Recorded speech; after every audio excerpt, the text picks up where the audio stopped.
today and a decision, the process, a decision reached, but it appears as though there was very little discussion and the whole process has been adjourned. No. It's also, Charles, yes, Nigerians have a right to expect, after all, we are their representatives. We're elected by them to represent them. And I know that expectation is high, and we could have done it today. But you see, the Constitution has prescribed rules. This emergency rule is a very serious constitutional development. Indeed. It's one of the most serious constitutional developments. And the framers of the Nigerian Constitution took their time, not only in regulating strictly the conditions under which it can be imposed, and let me be clear, none of this talks about removal of elected officials. None of it.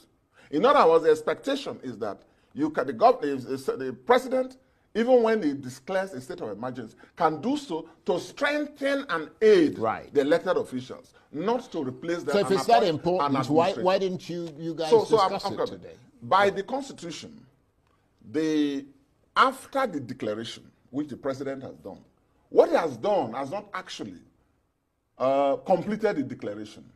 The president has only started the process. Yeah, but he's sworn in the administration. Yes, whatever he has done is inchoate. It has not crystallized. The powers of emergency under Section 305 have not crystallized. In other words, legally speaking, constitutionally speaking, there's no effective emergency rule now. Until the Senate and the House, the National Assembly, collectively speaking, by 2/3 majority. You see how the Constitution recognizes that it's an extraordinary situation. Right.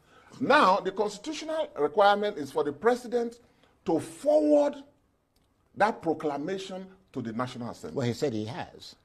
And it has to be gazetted and sent. He said he has. Now, when they receive, the Speaker and the Senate President, as they normally do every morning, they will read communications from the executive. That has to be presented. Right. Once that is presented, then the process of the National Assembly's participation in this emergency rule process has kicked in. For now, today we expected it. I was there. A lot of members were there. And we all have our views. There may be some who are in support, but I can tell you it will be a difficult thing to get it passed. And let me tell you, the Constitution says 2/3 majority. In other words, of the total number, not of the people who are present. Right. But there are some of us who, because we